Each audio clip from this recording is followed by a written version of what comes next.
Dan untuk itu kerajaan memutuskan untuk melaksanakan Perintah Kawalan Pergerakan mulai 18 Mac 2020 iaitu lusa hingga 31 Mac 2020 di seluruh negara.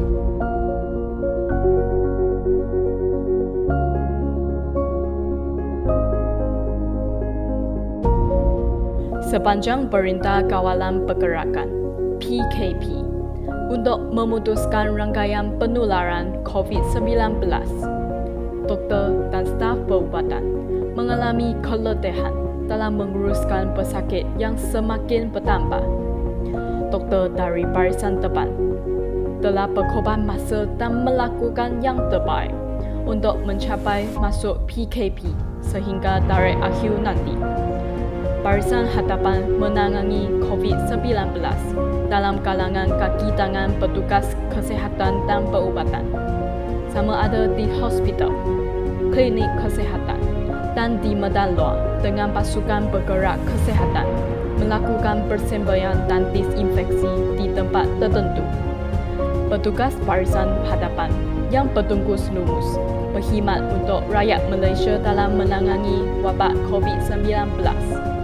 Mereka sanggup mengambil risiko berdepan sesuatu yang cukup asing yang tidak pernah mereka tangani sebelum ini.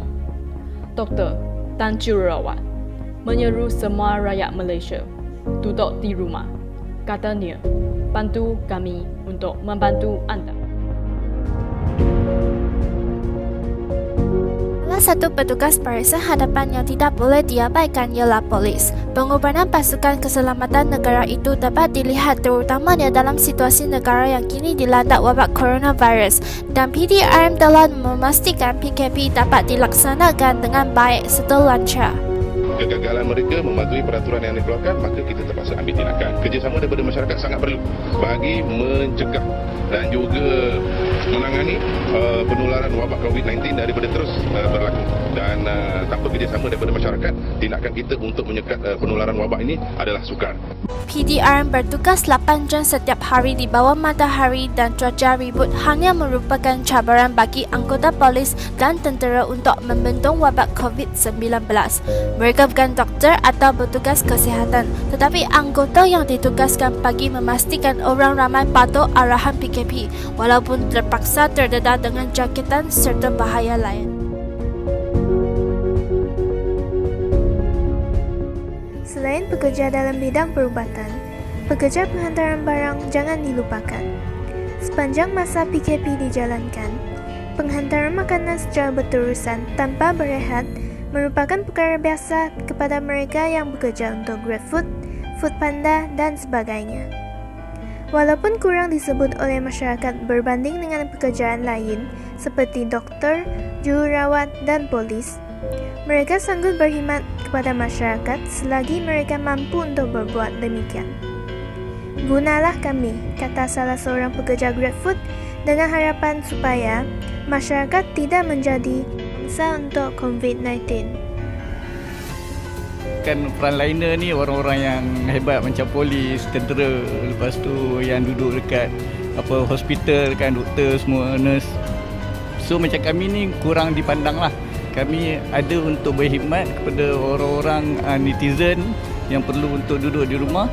Jadi gunakanlah kami, sebabnya bila netizen keluar untuk mendapatkan barang keperluan, dia akan meningkatkan risiko kepada netizen tu. Jadi kami dah diberi nasihat untuk menjaga kesihatan dan kami akan terus sediakan perkhidmatan.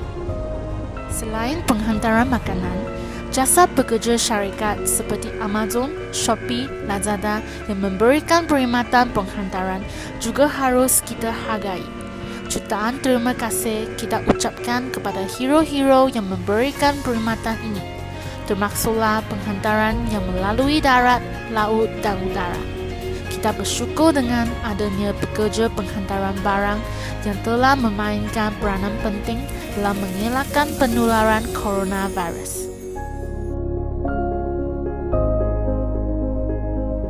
Semasa Perintah Kawalan Pergerakan PKP, sumbangan dan penjualan tiket wujud kekurangan. Namun, Zoo Negara memerlukan sekurang-kurangnya RM900,000 sebulan bagi menampung keperluan makanan haiwan dan membayar gaji pekerjaannya selepas terjejas tidak dapat beroperasi akibat gelaran COVID-19.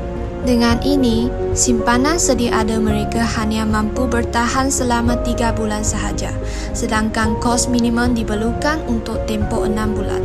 Oleh itu, orang dari berbagai lapisan masyarakat menghulurkan bantuan melalui berbagai cara. Pihak Zoo Negara menerima sumbangan makanan segar daripada individu pasaraya dan sumbangan ini memberikan nilai antara RM5,000 sehingga RM8,000 sehari. Baru-baru ini, Zoo Negara menerima sumbangan dari Tesco Malaysia dan restoran Maruki Ramen melalui Gembara Kitchen. Akhirnya, terdapat ramai orang telah menyertai kempen Adopt an Animal di Zoo Negara bagi menambahkan pendapatan zoo dalam operasi harian.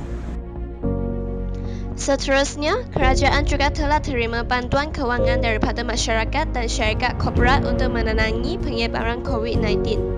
Contohnya, Petronas adalah antara syarikat yang sering kali membekalkan keperluan negara dalam situasi yang memerlukan. Untuk menenangi COVID-19 di Malaysia ketika ini, Yayasan Petronas telah memberi sumbangan peralatan dan bekalan berubatan bernilai RM20 juta bagi membantu hospital dan petugas barisan hadapan penjagaan kesihatan. Bukan itu sahaja, mereka juga melancarkan program sentuhan kasih dan menguntungkan RM1 juta untuk memberi sumbangan kepada 5,000 keluarga daripada golongan kurang kemampuan di seluruh Malaysia. Meskipun Petronas turut terkesan dengan kejatuhan harga minyak dunia, namun mereka terus komited dalam sumbangan kewangan. Perbuatan mereka adalah amat mengutamakan kesejahteraan masyarakat.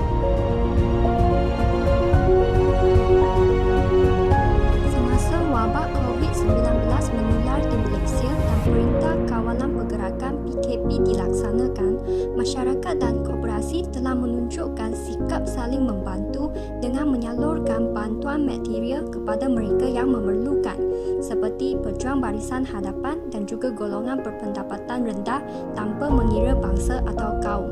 Contoh bantuan material ialah FGV Holdings Berhad telah menunjukkan semangat membantu masyarakat dengan menyalurkan sebanyak 13,000 beg bantuan keluaran anak-anak syarikatnya kepada golongan yang terjejas akibat Perintah Kawalan Pergerakan yang dilaksanakan di Malaysia semenjak 18 Mac 2020. Seperti yang ditunjukkan dalam video, sumbangan syarikat FGV termasuk beras, minyak, gula, sos, susu pekat dan sebagainya.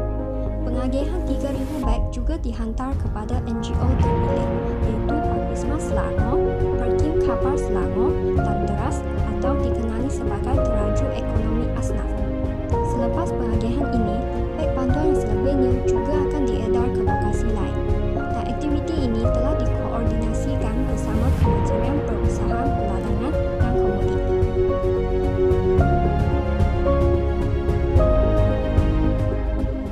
Pengorbanan semua petugas barisan hadapan demi masyarakat untuk menyelamatkan nyawa rakyat amatlah dihargai. Terima kasih atas pengorbanan anda. Terima kasih pejuang barisan hadapan. Anda adalah wira kami. Terima kasih Barisan Hadapan Malaysia. Pengorbanan anda untuk keselamatan kami. Semangat anda kebanggaan kami. Halo, di sini saya ingin mengucapkan ribuan terima kasih kepada semua rakyat Malaysia termasuk anda atas segala sumbangan dan pengorbanan yang dilakukan sepanjang usaha untuk memutuskan penularan COVID-19. Thank you. Terima kasih anggota barisan hadapan. Jasa anda amat dihargai. Ribuan terima kasih kepada para petugas barisan hadapan kerana menjaga rakyat Malaysia bebas daripada COVID-19. Untuk wira-wira di barisan hadapan, anda inspirasi kami. Terima kasih. Terima kasih pejuang barisan hadapan. Kami doakan yang baik-baik untukmu. Jaga diri sentiasa. Di sini saya ingin mengucapkan ribuan terima kasih kepada para pejuang barisan hadapan. Anda semua adalah wira kami. Terima kasih anda semua.